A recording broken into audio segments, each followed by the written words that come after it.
Loyiha Kimmina tomonidan Kimmina fan kanali uchun maxsus ovozlashtirildi.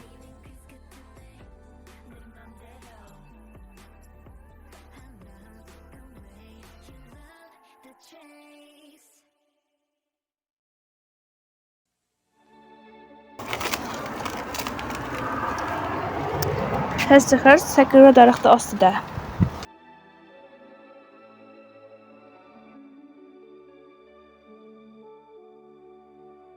Bu jonimiz Yon.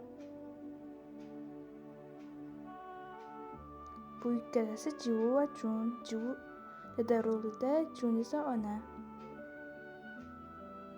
Bu esa Ana, tog'amiz Ana. Bu ikkalasi Yuha va Carmen.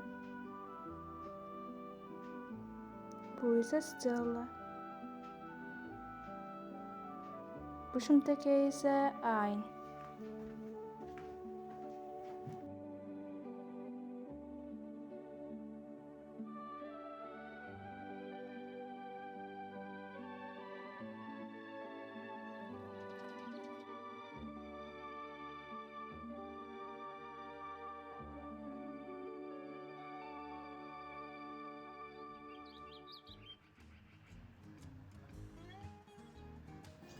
Nima bu? Bizning oilamiz, men sizlar uchun guruchli pirog tayyorladim. Ko'p ovqat, biz juda ko'p ovqat yeymiz. Ovqat uchun katta rahmat. Bugun havo juda yaxshi. Kim ichimlik xohlaydi? Men xohlayman. Birinchi olishing mumkin. Rahmat. Buvijon, siz ham oling. Ha, men buni ham sotib qo'yaman. Xohlamasang yema. Keling, to'st aytamiz. 하루하루 투정만 부리며 살아가는 하여자들 하투아! Juda mazali. Keling, oilaviy tanishtiruvni boshlaymiz. Oilaviy a'zolar bilan tanishuv yaxshi eshitilyapti. Bizni dadamiz, uni ko'rmaganmiz. Men xatlardan yaxshi o'qiy olmayman. Nima, siz allaqachon shu yoshdamisiz? 4ta bolaga qaraguncha shunchalik o'tib ketdi.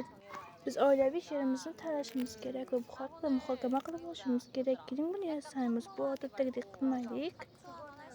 Keling, buni qarshi uslubida yasaylik. Men ochiqmasam bu.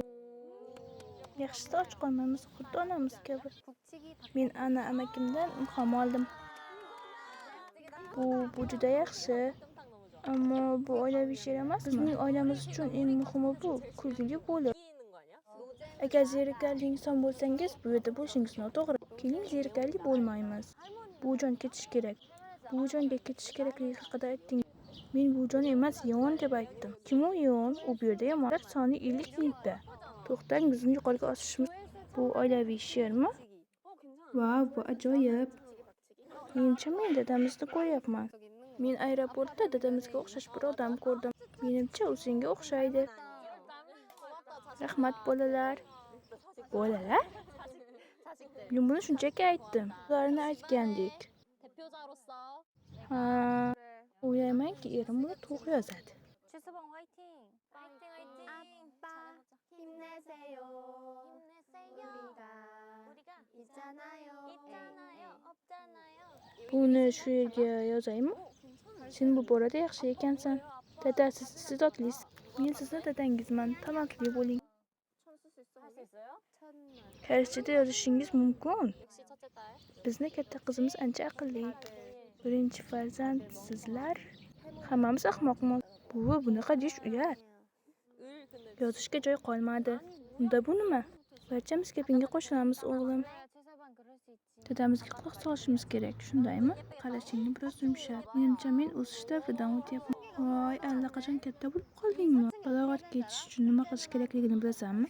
Seni ko'p koyish kerak. 너무 커요. 갑자기 커졌어. Yo'q. Uni harflari o'rtachada kattalashib. Bukchigi bu ovqat nomi. Buvijon Yon juda xursand. Va buni bezatamiz. Uni Anani peshonasiga qo'y, keyin qog'ozga yopishtir. Yaxshi g'oya. Dadamiz iste'dodli. Ajoyib. Keling, buni ko'rsatamiz. 천만 북치기 박치기.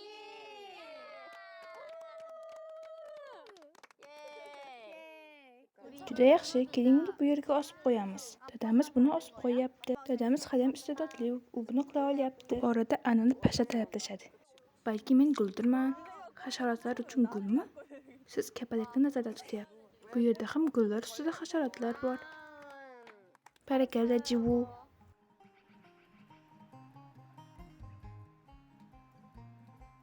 Keyin muhokamani boshlaymiz.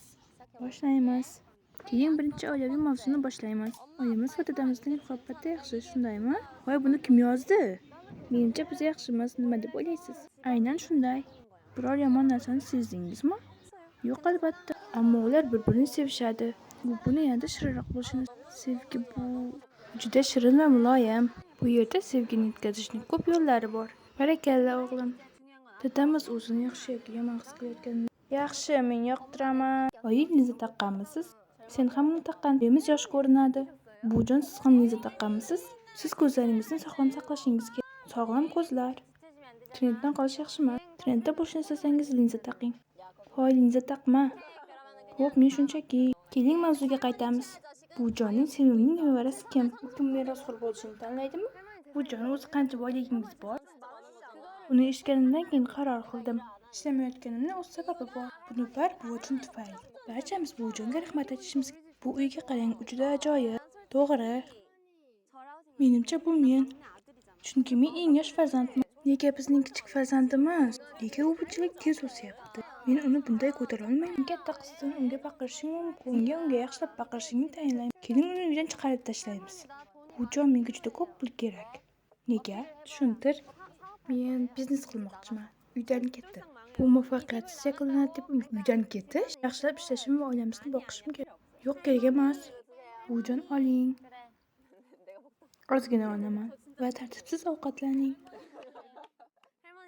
Bujonim, men uchun birinchi eng muhim qizsan. Men esimga kelgan va sen trener bo'lishing uchun senga matonat kerak bo'ladi. Va buni bari men yaxshi ovqatlanishim kerak.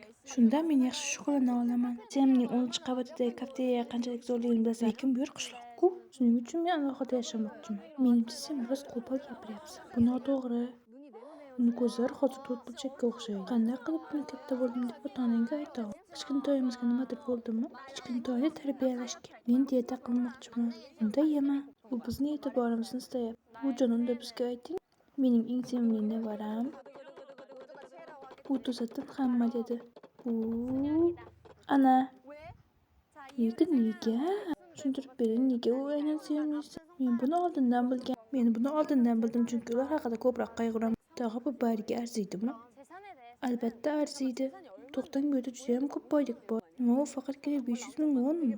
Ularda juda ham pul ko'p. Shuning uchun men bu barini sizlar bilan bo'lishaman. Ammo menga eng yoqadigani ana. Rahmat. Davom ettiraylik.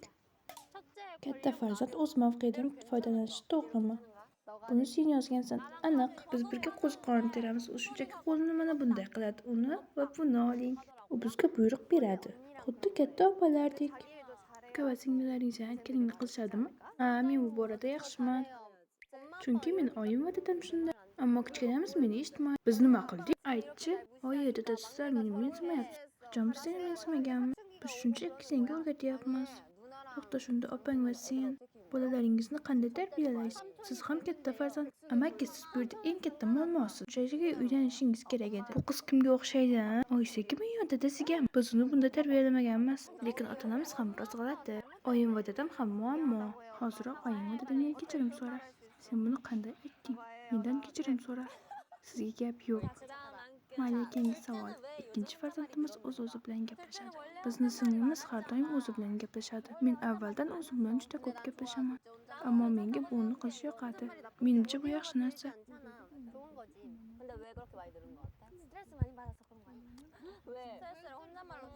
Sen stress tufayli o'zingdan bizga ayt. Voy, bizni to'ng'ich farzandimiz. Sen nima qilding?